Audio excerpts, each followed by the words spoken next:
My favorite backpacking memories are simply my disasters. They tell me I made a mistake, but I learned from them. And those are the ones that just bring back great memories and stories. One of my favorite was choosing the wrong sleeping bag temperature rating based on the forecast of what the weather forecaster said. Oh yeah, it's only going to get to freezing tonight in Sequoia National Park. The storm dissipated early, and that night the temperature plummeted to 5 degrees. The sleeping bag I had was rated for 25 degrees, the Western Mountaineering Megalite. Yeah, I barely slept that night. I survived, fingers and toes, but that told me make sure to bring a sleeping bag that is rated way lower than you think you possibly need. A classic mistake is not compensating for the wind with stoves. It's so easy to think, oh, it's beautiful. Right now it's almost windless, just a couple miles of breeze, and you bring out a stove, and all of a sudden the breeze kicks up, and you got to build this little rock pyramid to protect your stove. And I've had to do that instead of bringing a proper stove shield. Yeah, be prepared. Expect that it's going to be totally breezy where you're camping. And how are you going to boil your water, cook your food, or do whatever you're going to do?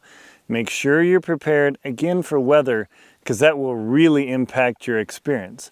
Speaking of that, check out my book, The Motivated Amateur's Guide to Winter Camping, where you can learn all about camping techniques for the cold.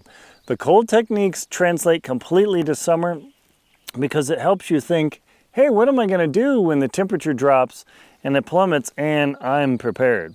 A thought that I had about hiking with trekking poles is that some trekking pole locks are cheap. I bought a couple cheapies, like, oh, no big deal, a pole is a pole, got it at a big box store, and I'm out hiking along and I stumble and hit it and wham! The lock system's like crunches and it almost breaks and it's kind of half hanging on there. Yeah, that was pretty funny. Be very mindful about the inexpensive equipment. Trekking poles are super awesome, but if they break, what are you going to do? Do you have a backup plan? You're just going to stow it in your pack? Yeah, it's not an enjoyable experience when that happens. And speaking of stuff breaking, one of the worst are cheap tent stakes. Those from the big box store, they look like they're a little thin piece of wire. They are. They'll work until they're not. I have suffered. I've got a huge pile of bent tent stakes. Spend the money. I know they seem ridiculously expensive, but that hardened alloy aluminum will make a big difference as you're trying to hammer this little piece of wire to hold down your MSR tent. Oh my gosh.